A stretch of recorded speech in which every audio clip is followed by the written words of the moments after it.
ассалому алайкум.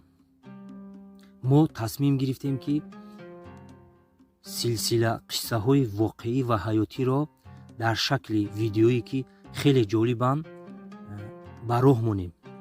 инак нахуст қиссаро чунин номгузорӣ кардем: як мард ҳаргиз наметавонад 1 миллиард инсонро 1400 сол фиреб диҳад. муаллифи китоби 100 шахсияти бузурги таърих Майлк Ҳарт 28 соли умри гаронашро сарфи таҳқиқ ва навиштани ин асар намуд. пас аз оне ки ин китобро ба охир расонид, дар суханронияш дар Лондон бузургтарин шахсияти таърихро эълон намуд. аммо мардуми ҳузурдошта садову ғавғо бардоштанд то суханашро қатъ намоянд.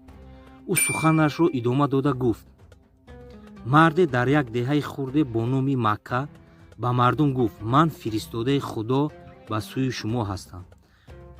омадаам то ахлоқи некуро пурра кунам. 4 кас ба ӯ имон овард: ҳамсараш, дӯсташ ва 2 кӯдак. имрӯз пас аз гузашти 14 аср шумори мусалмонон ҳудуди 1 миллиардро гузашта ва дар ҳоли афзоиш аст. ҳеҷ имконе надорад ки ӯ дар даъвояш дурӯғгӯ бошад, зеро умри дурӯғ кӯтоҳ аст. муҳол аст дурӯғ 1400 сол умр бубинад. ҳамон гуна ки номумкин аст як шахс 1 миллиард мардумро фиреб диҳад. ин шахси бузургтарини таърихи башарият Муҳаммад саллаллоҳу алайҳи ва саллам аст. ин ҷо буд ки ба эҳтироми ин марди бузург хомӯшии даҳшатангезе фаро гирифт. толоро салому дуруд бар ӯ бод.